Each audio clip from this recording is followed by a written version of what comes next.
Hello everybody and welcome to another episode of Tank Academy with me, Fubzy, the Uber Noob of What University.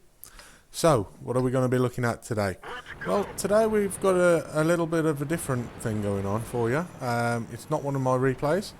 This is a replay from Sir Oswald, possibly the best player in our community. Absolutely fantastic player, that's for certain.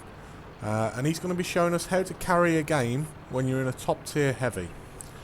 So as you can see here, it's a 50% win chance, and he's one of the top tiers, tier 7, and they have a lot of heavy tanks compared to the other team. No artillery, that's a key thing to look for in every game if you remember from episode 2. So he's moving forward here, taking up quite an aggressive position in the middle of the map. And that's because Oz wants to be involved. He knows he's top tier.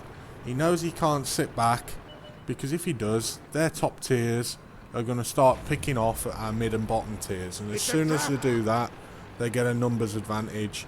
And very quickly it becomes easy for them to take you out by just surrounding you and picking away at you from different angles.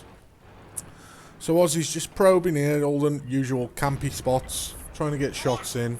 You'll see that he doesn't sit still for too long.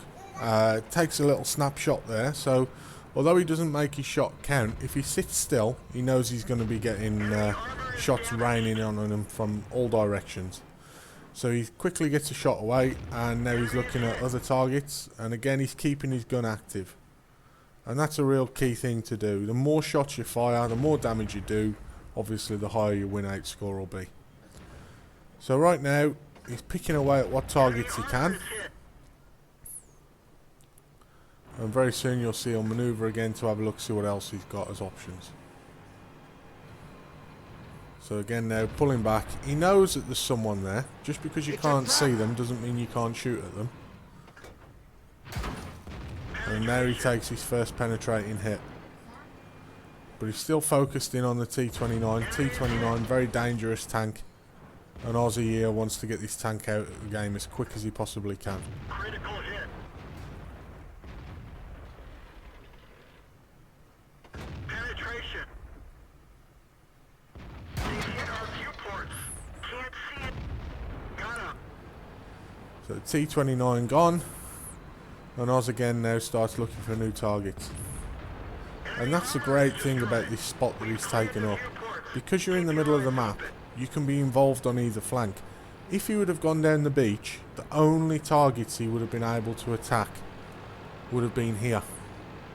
He wouldn't have been able to affect any of this, anything in the town, because it's higher than the beach. If he would have gone this way, you would probably have only been able to have an effect on this area, maybe anyone that shows herself from sniping there. So if you're good enough, taking the middle of the map is a fantastic thing to do.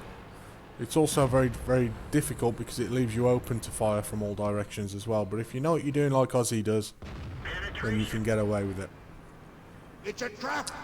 So again now he's positioning himself to try and keep his gun active.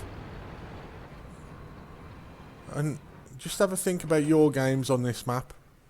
How often do you have so many targets to shoot at like this? You know, that's why he's able to put in such good scores consistently. He's already up to just shy of 5,000 WN8, and we're only 4 minutes into the game. Already got 3 kills. Now his team's losing by 1 tank. He's now losing by 2 tanks. The beach is lost. So Oz now starts pushing forward. So he's watching the map as well. He starts pushing forward. He knows he's got to go and put some pressure on their base, because it's not going to be long before there's pressure on ours. Comes up on one of their best players in the VK here, and puts in a lovely shot. Quick little jink back, makes him miss his shot, and then he can come in and finish him off before he reloads. Again, think how many times you might have taken that shot and then sat still and he puts a shot back into you in return.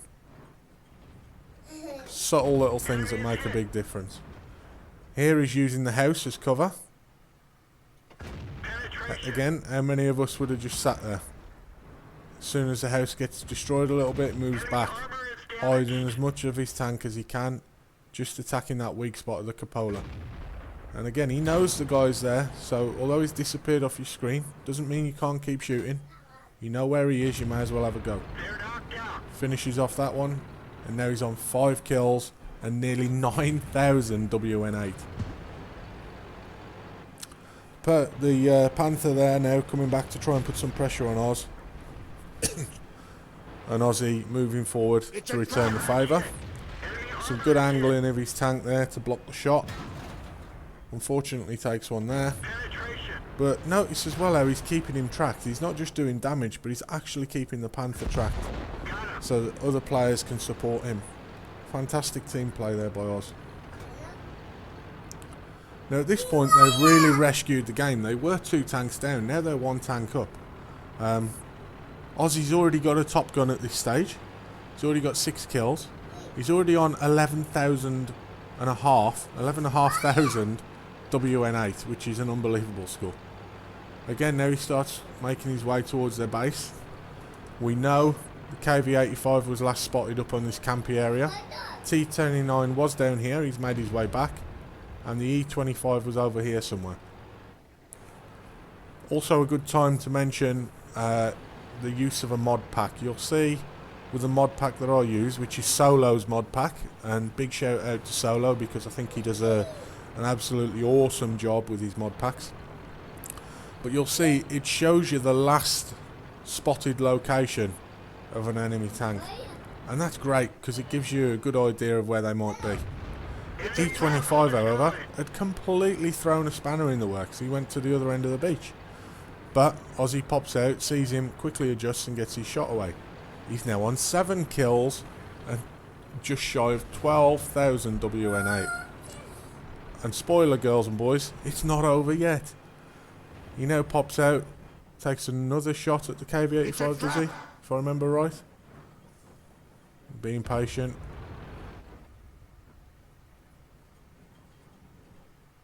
Again, it's another key to being a player as good as Oz. Patience. I think by now I would probably have started to push around that corner. Oz, of course, recognises his tank's on low health. Doesn't want to get into a 2v1 situation. So he turns and he does something different. I know personally I would have pushed forward and probably died. But then that's why he's such a great player, and how the difference is between players like myself that are playing regularly at, say, 1,200, 1,300 WN8, and players like Oz that are putting in these monstrous WN8 games. So he starts pushing forward now, just going to speed.